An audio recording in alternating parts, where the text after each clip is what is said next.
I'm gonna start because they wouldn't be watch related.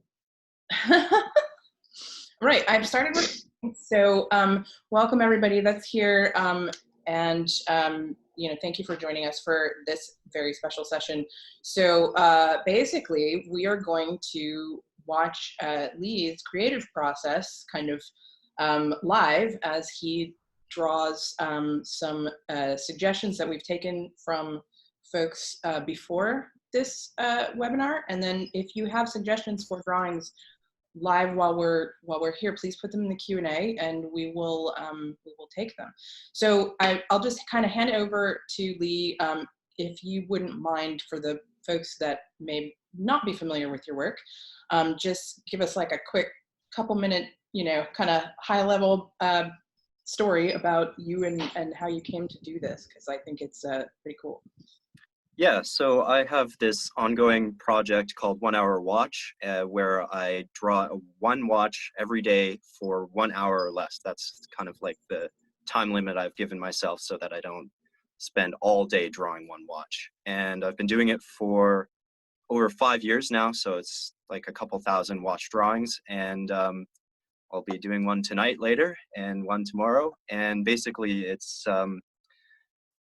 a way to keep practice for drawing techniques and a way to learn more about watches.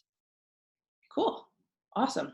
So why don't we have a look at or I think you can switch your camera over to your first drawing. And we'll see. We've taken some requests, and so folks in the comments, as the concept comes to life, we'd love to hear you guys your best guesses for what you think the inspiration was for the drawing, and what you think it's going to be, what it's going to turn out as. So feel free to chime in the comments about that if you want. And again, if you have any questions for Lee, some of the collaborations that he's done, or anything else, please put them in the Q&A. Well, here he goes. So Invicta. It's You're banned. Get him off this video. Yeah. Sub-Aqua Noma, Magnum Reserve Bolt Zeus. All right, I'm gonna put myself on mute voluntarily. Appreciate your muting yourself. So I have a couple of drawings. Actually, I'll talk about this while Lee is doing this first sketch. As some of you may know, Lee is the artist who drew the invites for the Red Bar Global Meetup, both last year in 2019 and this year in 2020. So we've got, and they're really cool. The way that came about, though, is really, I think, great. I went to a Time for a Pint, which is, another collector community and gathering in London. And Lee was there with a little stack of these drawings. And my spouse at the time came over to me and was like, "You have to see these drawings." And I went over and went through the whole stack. I was like fascinated with them. And we ended up, I ended up kind of, when we came up with the idea for what the invite would look like for the global meetup, I DM'd Lee and said, "Hey, would you draw this? Can we do a drawing instead of just like having a photograph of a watch or a photograph of the collector community?" And he came up with the idea. So I gave him like a source image to use, which is actually of Red Bar member Cecilia's watch, and I had a photo of it. I sent it over, and Lee came up with the idea of putting the people in the picture. So it's got folks gathering around with stacks of watches. There's a couple of little Easter eggs in there, including Oris Bear. So there's some really great stuff in that piece, and I absolutely love it. I have the original sitting here. Of course, it's going to look backwards because of my camera, but it is. Well, you're in there too. I think you can see you and Adam. Yeah, you're in there. It's I am. I don't think I was wearing a black T-shirt though. No, that was the one detail. Well, I might have. Might have thrown, but that was to throw people off, I think. But it's really something else. I mean, when I first saw it, I was blown away.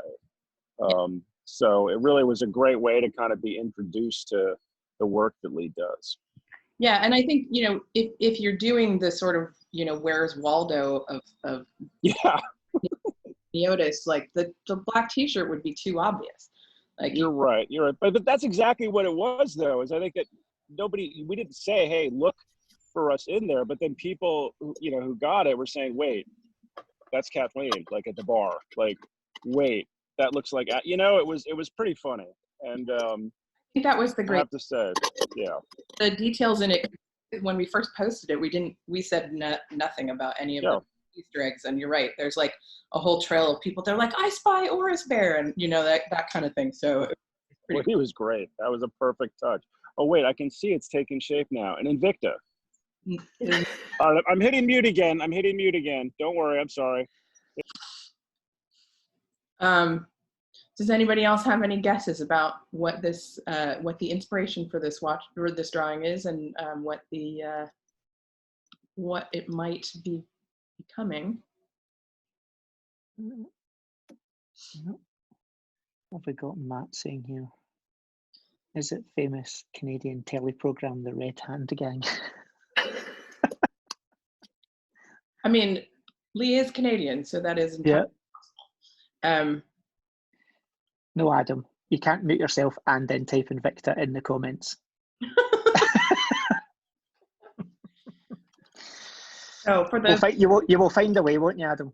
yeah. Maybe. Adam's not good at the game Hangman, is he? No, he's not. So for those of you who don't know why Adam keeps yelling Invicta, it's because it's his favorite brand. He's an ambassador for them, I believe. Mm-hmm. Yeah. No, actually, Adam has many times stated that even if his children were starving and dancing in the streets for grocery money, he would not take a dime from Invicta. I don't know if that's actually accurate. We haven't tested this, fortunately, because, Adam has still been able to feed his children. So fortunately, we've never had to actually come to that. So, well, that's because of the Invicta slush fund. I think so. Dave's also commented in the comments. Dave was at the Global in New York last year and has commented, if Lee draws an Invicta, do we get 5 more drawings for free? I think taking news from the Invicta store in Times Square. Yeah, you get 6 for the price of 1. Yeah, only 4 value pays. Mm-hmm. So we've got looking like blue in the drawing now. Yeah. Oh, I know what it is. I'm not saying anything, but it rhymes with Invicta. On a mission. I'm just gonna see myself out. I think he's playing. Oh, I know what it is. I think this is something that maybe is something a little personal for Kathleen. Somebody. Oh, I think you might be right. I think the day might also be a theme. Could be. Let's see. Could be. Yeah. And I'm colorblind, but that looks like blue. What? That's a good guess. Yeah. See. All right. Yeah. Kevin's, I think everybody's on the same page now. Yeah. It's either that or an Invicta. So Kevin's been pretty specific. So Yeah. Yeah. Okay. We'll see. Well, I mean, whilst we're letting that develop, the drawing, obviously Kathleen has shown one of the drawings, and I was lucky enough to receive mine expeditiously today, to be fair. But was that your Death Star? Yeah, it is. That was hilarious. Isn't that? I love that. That is so good. And look at the Joker still enjoying it. He's into that sort of thing. Oh, Yeah, he's definitely into it. Yeah. But that was brilliant. And I think one thing I would say is that, the drawings, when you see them obviously online or you see these drawings being done now, they look amazing. But when you actually get your hands on one and look at it, it's so it's so tactile. You know, as a product, it's so tactile. The paper that Lee uses is a little bit different. Maybe Lee can possibly, if he's able to speak while drawing, could give us a little bit more information on the paper that he uses. Yeah, so it's what it is it's off-cut paper that I picked up a few years ago from a small publishing house in Nova Scotia called the Gaspereau Press, and they have a kind of a festival open house every October where you can go and basically tour the print shop and meet the printers and designers. And they also sell their off-cut paper. So when they're making books, some of the paper doesn't quite match up to their measurements. And so you get a ton of, I guess, wastage, but they keep that and they basically sell it for a bargain. And I went and filled my backpack with it. And that's what I've been drawing with for the 5 years of this series. And it's great textured stuff that I think originally comes from Quebec. And so it's very nice to use. You can see the texture even in the photos online. You can still see the texture in the paper, which I think has really become kind of a trademark almost. Yeah, it's really nice to catch that with the light, and yeah, and I will say in person, it's got quite a nice quality to it. Vive la Quebec! So we've got. We have a Montreal chapter. Yes, we do. So we do have a request while this is coming through for the next drawing. We've got a live request for the movement of the Carter pocket watch that's made by Rebecca Struthers. So you got me on a movement already. I'm gonna have to bring up the compass for that. Right. There are a couple of photographs of it that might be, easier to show more quickly, which is just the parachute shock setting that's in the movement. Be something that's more in a live drawing session, but I will put the link to that in the chat.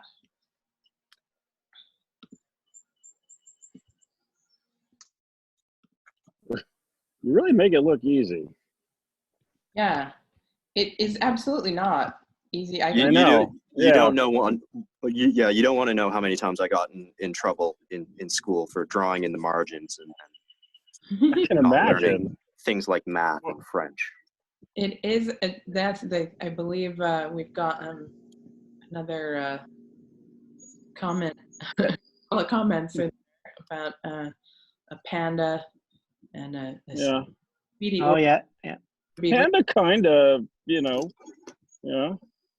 I think a speedy Oris bear would really be crossing the streams a little bit too much. Like that's some Ghostbusters world shit. Cross the streams. Total protonic reversal. Sorry. All right. Fine. If I get it, he'll literally say the whole movie. Yeah. No. I'm gonna stop now.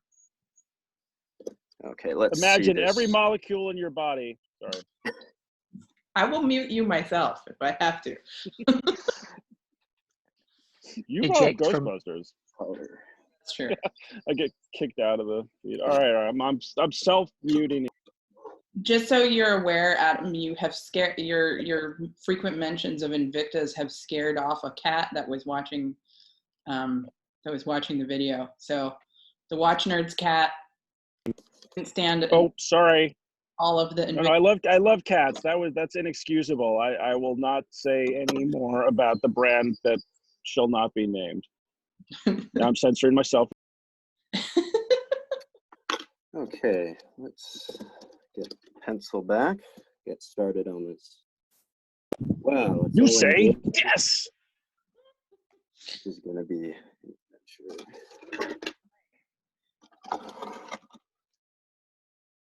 I do like this little panda. He's having fun. He's munching on some hands. So you can't get any bamboo, but it's the same shape. Okay.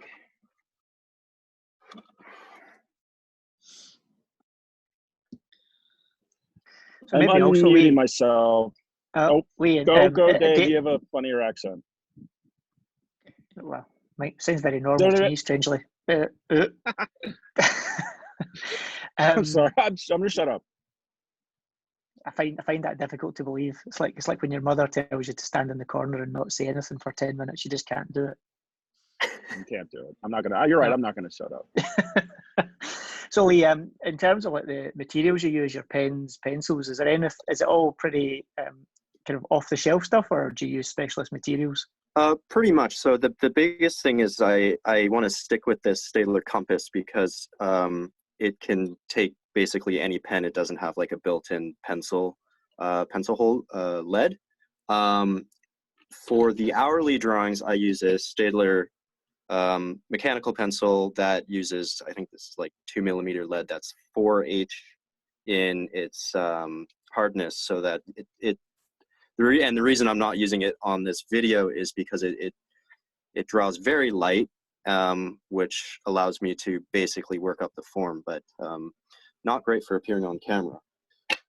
Pens, it's basically whatever I can get my hands on. I like the finer micron pens. So this is like a 003 micron pen, which basically I go through these like a wildfire. I destroy the nibs before they actually run out of ink, but that allows for very detailed fine line work. And in terms of coloring, I like Touch brand markers. These are all alcohol-based markers, and they have a fine tip and a chisel tip on the other end. And what's really nice is that you can, and hopefully I'll get to this in one of the drawings today, you can actually mix them and build up layers and colors, and so you can actually do a bit of gradient work with the markers. That's cool. Okay. You lost me at the word pencil.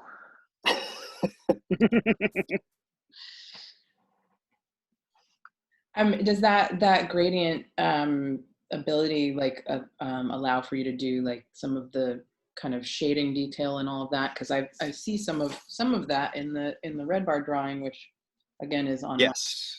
And you can see a little bit of that in the. Yeah, so I use a lot of the grays, which you get 10, basically 10 different values of gray, and each of those values you can double up to get in kind of like a halfway value, which is quite nice. And as long as you work fast enough, then you can get some absolutely amazing results. There are people who do. You often see people using these markers. Making automotive drawings, and the reflections and kind of gradients that they have in those drawings are just like mind-blowing. So is that the kind of effect you would use in the likes of trying to get that, you know, high polished stainless finish? If you wanted to get that kind of mirror effect, is that the kind of colors you would use? Yeah. And so you. Sorry, go on. I was going to say, how difficult a kind of process is that to kind of get to the point where you're able to do those kind of effects? Is that a lot of trial and error? It is, and I to be honest, that's actually one of the things I'm hoping to improve on this year. Is kind of not being afraid to do some of this high contrast shading, because it's pretty straightforward to build up a gradient where you just go from like number 1 grade to number 5, and then you kind of fill in between there. But to get like a high polish finish on a bezel or on a bridge that's been black polished, there are lots of different things, especially if you're not working from a photo and kind of making everything up, where you have to figure out, okay, where does the black start and how small is the transition to something that's very bright. Yep, I'll let you practice that, and once you've done it, you can tell me. That's not for me. I mean, I noticed, obviously, if anyone's follows your Instagram and you put your daily pictures up, you can see that there's a huge variation in, I suppose, styles. Some of them are very technical, kind of very, you know, precise drawings, almost, you know, verging on photorealistic style, and some are very much just very loose hand, kind of broad brush stroke, and everything in between. So I think it's, do you feel you have a specific style, or is it really a case of whatever takes your fancy? I very much prefer the very tight technical drawings. And so that if I could do that every day, I would, but sometimes I'm not awake enough to do that when I get to drawing the hourly drawings. And then with the less technical ones, so the more freehand, very kind of quick, more stylistic ones, that can occasionally be practice in terms of trying to just free up my hand and work on kind of like curves, and as well as work on the effects of using markers that may be slightly dried up so you get an interesting effect as the stroke ends. But in most cases, it's just because I'm too tired and don't want to spend the whole hour drawing a watch. I mean, I appreciate that because it's, this is clearly a both a passion project for you and also something that you're doing to maintain a good sort of drawing discipline so that you don't ever get out of practice. And I think that the reality of that situation is if you're doing something like that to make sure that your skills are staying sharp, sometimes you're just kind of like,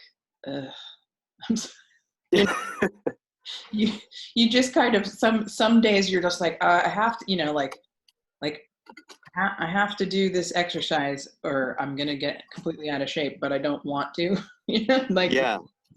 Well, that was actually at the beginning, the first day that I started drawing watches. I was finishing up my undergrad degree, and I was about a year out from the technical drawing course that I took to learn all of these skills. And I hadn't used the markers in a few months, and I thought, well, they're just going to waste. Like they're not the cheapest tools to buy. So why don't I actually make some use of them in practice? Because I did enjoy it. I just kind of forgot that they were there.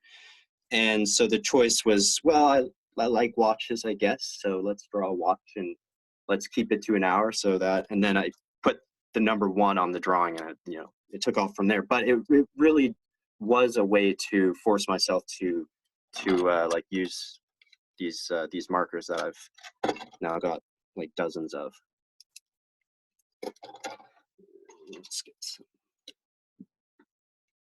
So this is fascinating to me with the movement, with drawing the movements. I think it's a mixture of, well, I mean, obviously you've got the reference point to look at, but fascinating to watch it come together.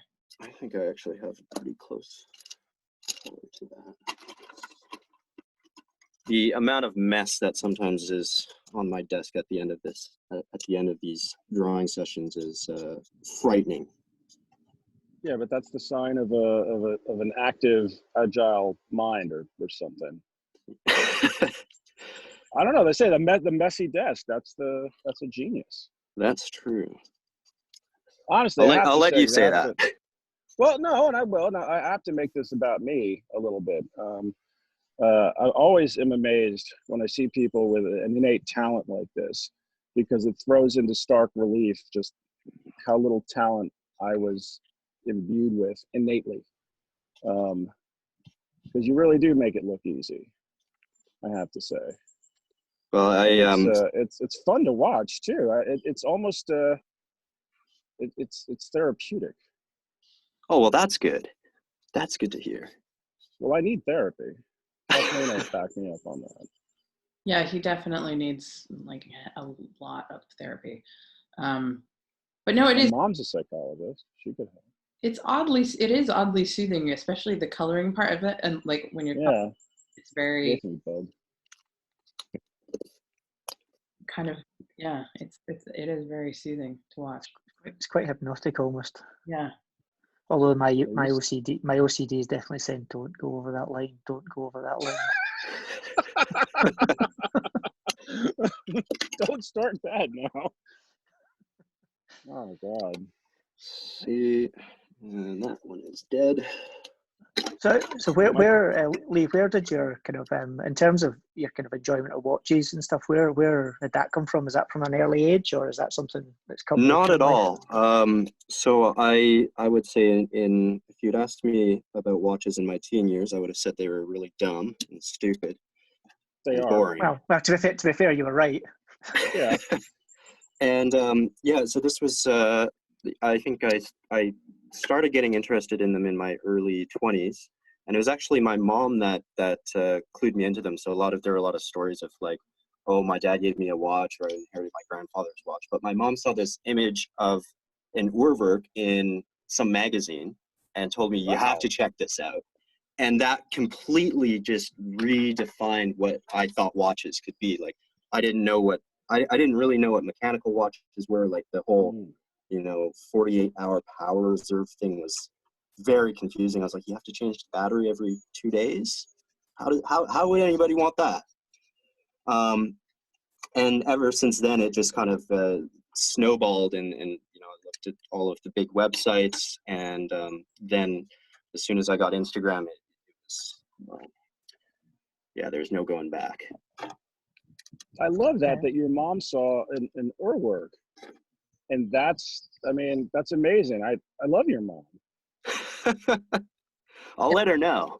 We're all fans. Yeah, no, but but that really is something else. It's not like she's like, oh, look at this Rolex, or look at this, whatever. It was like, a real sort of, interpretive, high horology, independent that's so far off the beaten track that, that's awesome.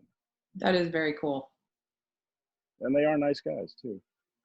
Yeah, and it's fun to hear them talk about. They really are nice guys, but like sitting down with them and talking to them about, how they come up with the content and stuff. It's just like there are people and they're almost all in the independent realm that think differently than the rest of us. They just well, it's that creative streak, kind of what we're seeing here.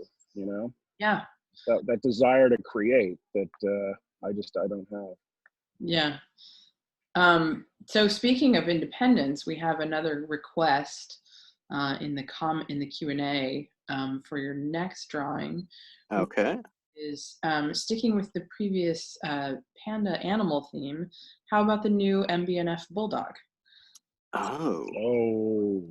And yes, that is quite. Yeah, they're just lobbing grapefruits here, huh? Just why don't you try to make it even easier? Yeah. Wow. That's a tough one. I'll put the link. I'm sure that many of the people watching have seen this watch before, but that one's got teeth. Yeah, it is. Like literally. Like BNFs, it is completely mental. It's great, but like in the greatest way possible. Like it's just, you look at it and go, what? And then when you understand it, it's just a phenomenal piece of machinery. Look at this, bro. So good. I don't know whether it's just me, but why am I looking at the names on the markers and just putting them in a list to buy later on for having something else that I don't need in my life just because I need to have it in my life? Because that's how we are. Yeah, that is how we are. So, I went down a complete rabbit hole of pencils lately. Not that, like, what a bunch of pencils. But I'm probably. Like they were saying 1 hour watch. It's like 15-minute watch. All right, go on, sorry. Yeah. It's amazing. This is pretty impressive for the amount of time that you've been doing this level of detail. And you're listening to us babble, and you're answering questions. Basically, you're making us all feel really bad about ourselves, Lee. Yeah. Oh, yeah. No, I got nothing to add here. My superpower is getting drunk. Like, come on. Oh yeah. Speaking of which, you did see my my suggestion in the email for the Instagram Live, didn't you? Yeah, I did. Okay, we're looking. I don't know that she's gonna. I think she moves the stash on like a nightly basis, so nobody really knows where the booze is at any given moment, except for her. I feel like Paul hid one special just so he can stay in my good graces, but I haven't cashed in on that yet. Good. I don't think I've been sober this many days straight in like years. The really Doesn't it? Yeah. Gonna... Yeah. It doesn't say anything good. No. No, it doesn't. I like Look at that. the panda. I'm really The enjoying. panda's adorable. That's incredible. And Look at this. Okay. all right. So just really is. showing you the other state of the table. That's kind of what See, things are that's looking the like. table of a creative genius. I mean, you have to have all of your tools at hand, so you may as well just have them all there. Yes. Look, it's organized chaos. You know where everything is. That's all that matters. Bulldog. Yes. Oh, geez. Now this is the real test, folks. How are we gonna do this?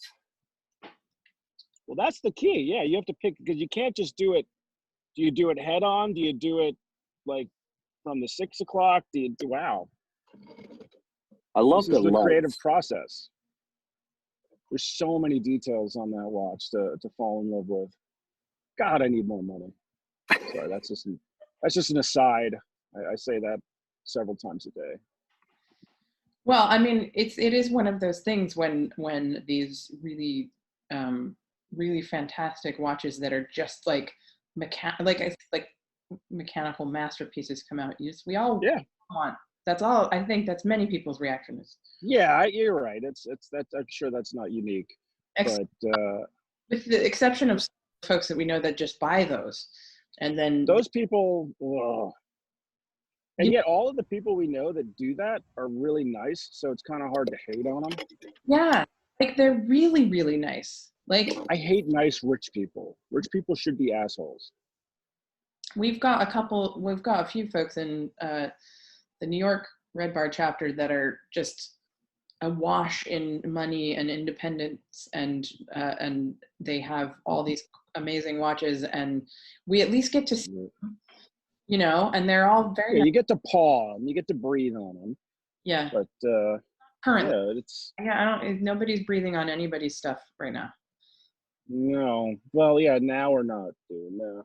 Yeah. Actually, I think it's going to be, even when we can, I think we're probably still not going to breathe. Wow, look at him go.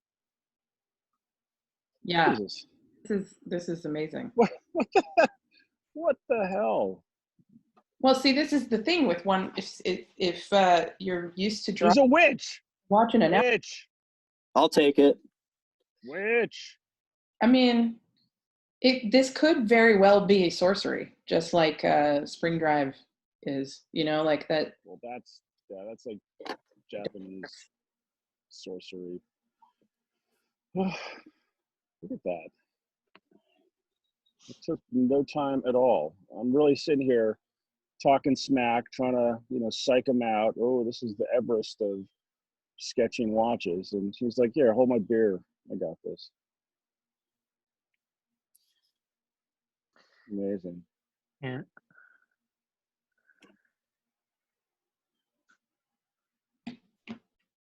Yeah, it is pretty phenomenal how quickly you are able to do this.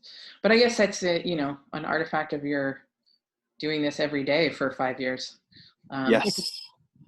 You've gotten pretty adept at being able to follow the curves and all of that of a watch. So. Oh, I will say pressure has something to do with it. All these eyes on you.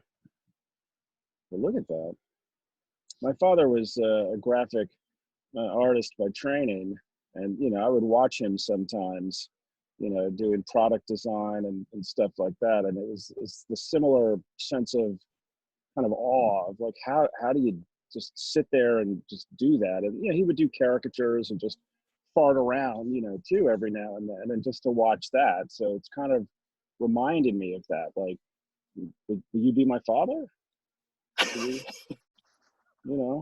need a thought. No, but I mean, it's just, even as a child, I was impressed with people who had that sort of skill just inside them. A lot of it is training, like you said, practice, just keep doing it, but you've got to have that in you to begin with.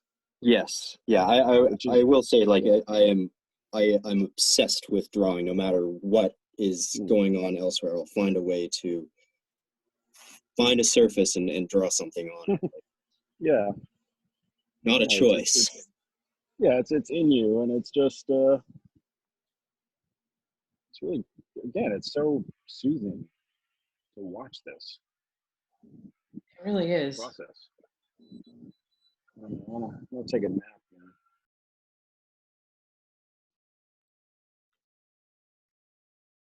In terms of your kind of process when you're thinking of doing your drawings in the evening, do you pre-plan a lot, or do you just kind of let the feel of what takes your mood that day, or is it something that you put a lot of kind of thought into beforehand? It varies. So some days I'll see something on Instagram or on a website that like if there's a new watch release and I have a strong opinion on it, then that can sometimes be the inspiration for what I draw. I do try and keep the daily drawings as original designs, and wherever I can. Other times I'll be interested in a specific complication or feature of a watch, and then try and build the drawing off of that. Actually, if I take a quick break from this and show the drawing that I did last night for today. So this one all came off of wanting to draw a micro rotor around a winding barrel, and then the watch grew around that. And then the hour was up before I could finish the case. But so that's sometimes the process of how they manifest themselves. So really just a kind of idea you have in your head, and you think, how can I visualize that, or how can I make that into? It's not always a fast process of figuring it out. That I do before I start the hour drawings, and I've said before, but sometimes I can be sitting at my desk for 2 to 3 hours, and trying to think of something.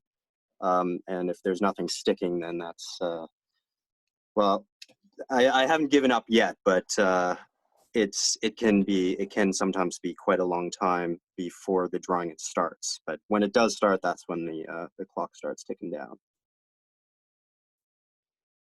And also a few of your drawings have been doing the rounds quite recently with regards to something that's coming up at the end of the week as well. So some of those drawings are quite abstract, shall we say?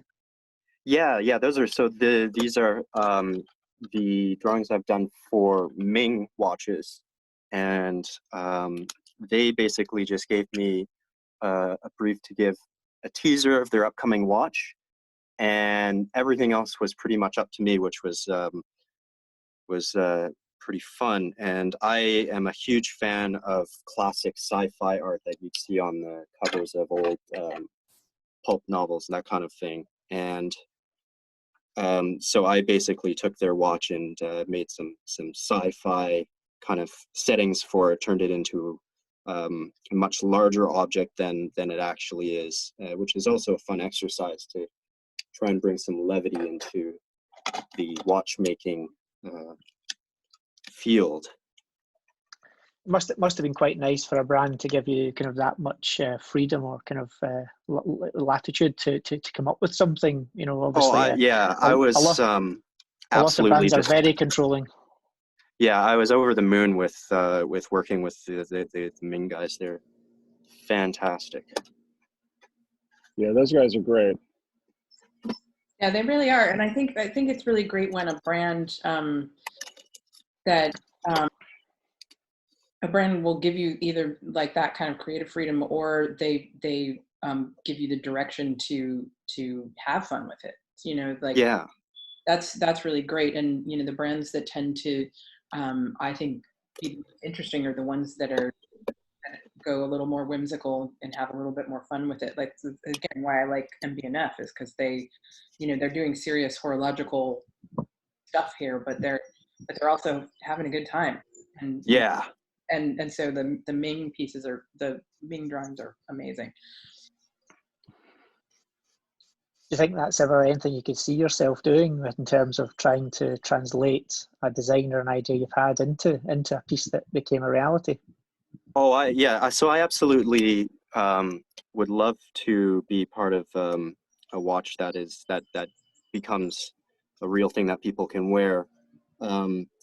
right now there is the Habring 2. I always mix up the name of the order of the words. That it's the Perpetual Doppel, which is the one they came out with last year. The split seconds chronograph with the perpetual calendar, and I contributed the typography on that watch because the other side of my practice is to focus on numbers and letters. And so I've been in contact with the Habrings for a little bit over a year, and then that project kind of became available as we were communicating, and that was another amazing experience. And yeah, I pinch myself every time I see that, see a wrist shot of that watch, saying, there it is, there's something out there. Well, obviously, if typography and letters and numbers is a lot of your working day, what out there, kind of, do you find attractive? Is there any kind of pieces that you're seeing, kind of unique typography in that you feels different and original? It's amazing. Look at this. I quite like what Hermès have done with the studio of Philippe Apolloy, who's a Parisian type designer. So their numerals are really fresh, and yeah, that gel pen is not working at all. But it brings together a really cohesive design. The new watches from Breitling, ever since they've kind of switched direction and have been producing these very kind of accurate versions of some of their vintage pieces.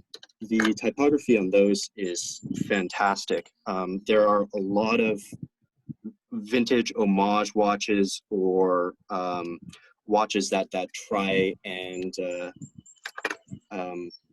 capture some of the vintage feel, that completely ignore what made the typography on mid-century pieces so beautiful, which is a pet peeve of mine. But so Breitling has been doing some good work. I also quite like what Anne Ordain has been putting out, especially with their latest release. It's another example of something that's quite fresh, which is always nice to see in the watchmaking field. Yeah, that's interesting. Actually, you mentioned Anne Ordain. That will be our next panel that we'll be doing later this week with the guys there, with one of their enamelers. Yeah, so it'll be nice to see again someone doing something different, as you say. Yeah, I think it's funny. Go on, Kathleen. No, it's okay. Go ahead. I was going to say just really quickly. I know that the watch is called the Bulldog, and I've seen it. I got a little preview of it when the distributor was in the city, and and it's like, okay, that's the Bulldog, that's what they're going to call it. But this is the first time I'm looking at it, I'm like, it really is a fucking Bulldog. Like, I needed you to draw it because I'm not obviously that visually adept, but it's a goddamn Bulldog. Yeah. Okay, that was it. That's all I had to say. I knew it was. I know it's supposed to look like one. Now I'm looking at it. I'm like, wow, it really is. Okay. This is I love this. This is amazing. Speaking of numerals and the typeface kind of stuff, there's Atom just posted into the chat request what he'd like the next drawing to be, Lee, which is it's a macro that he took of some crunchy loom on the 12 o'clock marker on a vintage Tudor that he has. Okay. And so I think the interesting thing, I think we had, a couple of us had discussed previously, like doing something with radioactive loom because of the texture involved in it. Yeah, that's always a lot of fun. Let's see, get that up on screen. So we've literally, if you just look at the time, we have done 3 watches, 15 minutes apiece. Yep. That's pretty. So this is folks, this is not 1 hour watch today. It's 15-minute watch today, which is amazing. My eyes keep being drawn to the movement you've done, and it's Yeah, messing with it's my eyes incredible. because it actually looks like almost like a copper penny. It's the effect on it. It looks real. It's playing with my head. It's Get just got. out of my brain. Yeah, it is fantastic. I think it's just nice to see that, you know, that there's three, you know, entirely different styles on that sheet, and you know, there's a lot of people who are very talented artists but are very one-dimensional. Mm-hmm. To find you know, people who can do very different styles, and as Adam said, you know, that's three done in 45 minutes of completely different looks and styles. That's going to be fairly big numbers. Yeah. This is really interesting. One of the other things I was going to mention while you were drawing the bulldog is that you sort of you could see live the sort of way you were using those gradient grays to get the kind of sense of reflection and light on the case. So that was actually really cool to watch that come together. One of my favorite things to draw, and I don't get to do it too often, is actually Côte de Genève, because that's another one where you just get to have fun building up gradient after gradient. And I don't get to do it as often as I would like because you basically need to draw movement to go along with it. And those tend to be pretty labor intensive. But if I can get to drawing that, that's always a lot of fun.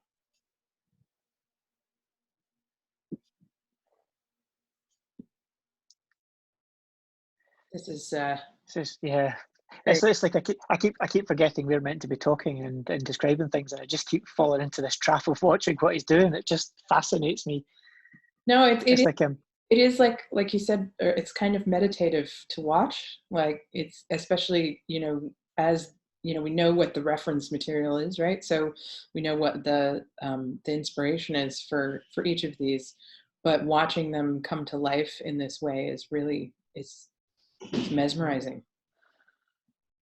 It's also really annoying to see someone that can draw smooth curves freehand. Oh, that's actually something I can't do. That's a pet. I have that pet peeve as well. If I look at like a New Yorker cartoon or something like that, and they just kind of do a very smooth line. This is a little bit too high for you all to see, but every curve that I do actually has these little bumps to it, which is it's going to be something I just try and improve on or kind of learn to live with perpetually. But yeah, so it's always a journey. See what you do there perpetually, like a little watch joke. I was going to let that in. slide. Yeah, I was going to let that go, but yeah, perpetually yours. Yeah. Mm. But this is really. You don't want to repeater yourself. Oh boy. Is that now too much? Yeah, I'm muting sorry myself for getting again. him started. Yeah, it's okay. Don't feed the animals. We've told you. Yeah, it's all right. He is very very strong with the dad jokes, so it's all good. Just unbelievable. Yeah, this is really fantastic. Well, I think it's interesting to note too, because like you see the sketch part of it come through, and then the line work and all of that makes it much crisper as you kind of go along. And I don't like drawing horizontal lines, so that's where the ruler comes in. That's what rulers were invented for. Pretty much. Yep. Yeah. Does anybody else? We won't have time for another drawing in the time we have left. But does anybody have any other questions for Lee about process, about commissions, about anything like that that you'd like to ask? I'm looking at the chat and the Q&A. Happy to field any questions from anybody if you have them while we're watching this last drawing. I think the audience are the same as us. They're just fascinated by watching it. Yeah, we're all in a meditative state watching the room to life. So actually, well, I'll ask one then, because I know the answer to this, but how does one commission you for projects? If folks that are watching this are interested in getting a custom drawing made, are you commissioned? So the easiest way is if you are on Instagram, send me a direct message. I'm at 1 Hour Watch. And if you do not have Instagram, you can also contact me through my website, which is watchtype.net. And there's a link on the contact page or on the shop page that you can get in touch about commissions. Great. So we could put that into the note.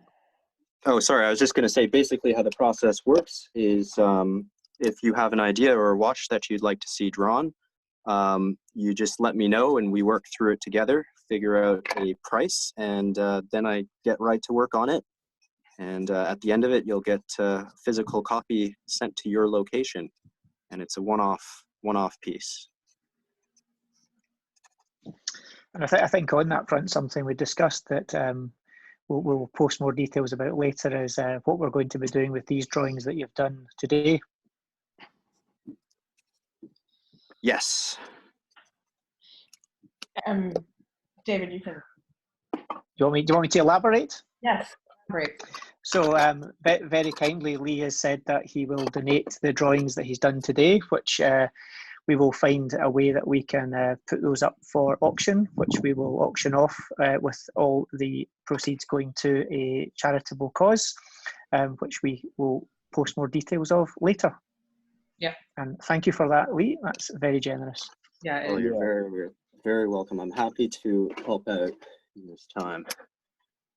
Yeah, it is a challenging time for all of us, but I think there's a lot of folks doing some good things, especially in the watch community, to try and raise funds for charity. So we really appreciate you helping us to do that. We got someone, Kevin, who was the one that requested the movement. Said thank you. He loves the drawing, and he's emailed you. So so you will have an email from Kevin after this. So fantastic. And I think it's fair to say that Kevin won't mind me saying, but he has exquisite sartorial elegance, I think would be the phrase. He's the best dressed man that any red bar I've ever been to. And let's unbelievable. See. I love this because the thing that I think the thing I love about Radium Loom, and I will not into my normal because when you start me on Radium Loom, I won't shut up. But the way that it looks is the texture to it.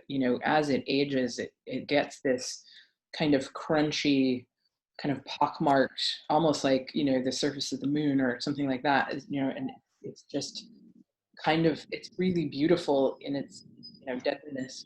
So I love being able to see the texture of this come to life. Doing these kind of textured either on radium or if I happen to be doing like a grained dial, it's always fun to kind of add a little bit of that random texturing to it, and it really does bring it, like, create the kind of liveliness in the drawing. Okay, now how do I want to say don't eat that 12? Don't eat the 12. So that is, to be fair, I do end up having to remind, well, it's not having to, I remind everybody, because Radium invariably comes up on the Time for a Pint weekly virtual get-togethers, which, by the way, on here, I've not seen those. They're great. They're every Sunday, and you can find them on timeforapint.com. So Lee has been a guest. I have been a guest as well. Roger Smith, there's been a bunch of them, and they're all the recordings on YouTube. But invariably, Radium somehow comes up, and of course, sometimes before I can even type, do not eat radium, Chris or Matt, mentions that, yes, Kathleen, we won't eat the radium. So, as tempting a prospect as it may be, it's not a good idea. yeah. Matt, if you don't mind putting the time for a pint link into the comments, into the chat, that would be great. Yeah, that's definitely a good one. Good people. There's some great stuff going on. I really think that we've seen a lot of really good like Instagram lives going on, and these kinds of sessions where some of them are with Grant Seiko and a lot of that stuff. But this is much more fun for me. This watching. Yeah, I have to say, yeah, this is probably one of the best ones I know that I've participated in, let alone watched or. Oh, someone's coming in there. Oh, someone ate the radium. I know which one of the drawings I'm going to be bidding on for charity. Look at that. I know that's not me. Okay. And speaking of the Instagram Live, I know that probably the folks that are on here know this, but we do a weekly Instagram Live on Tuesday nights. So in a few hours, 6 o'clock. I will see, it's 6 o'clock Eastern time. I will be on Instagram Live with Adam. Hopefully he will have located some alcohol by then. And but but I'm on a mission. If not, I've got there are a number of people lined up who do have access to alcohol that are good. So thank you, Matt. I need it. Yeah, I need the luck. Yeah. Okay. All right. Well, this has been really fun, Lee. I love that you were able to give us some insight into your process and show us how these all come about. So we'll look at each. I mean, these are just fantastic. Right. So what we'll be doing, this recording will go up on our YouTube channel within the next 24 hours. And then we will post details about how these drawings will be made available for charity shortly thereafter. Fantastic. Thanks so much, Lee. Thank you. Oh, you're very welcome. This was a highly enjoyable hour. Great. And, well, really, we appreciate it, and that is amazing work you have done there. It really, really is. So thank you again for doing this and being our guest, and we will be in touch soon for all the commissions that now we all want. Fabulous. All right. Yeah. Hey, Lee, do you mind just really quickly, can you pull it back just a little bit so I can see the pictures and your desk a little bit? Oh, yeah. I get a screenshot of that. Perfect. There's the situation. That is amazing. That's incredible. See, it's the desk of a genius. The desk of a genius. All right. Thank you so much, Lee. Everybody. Thank you. And be safe, Awesome. brother. You too. Right. Bye. Thanks, Kathleen, everyone, I'll for see you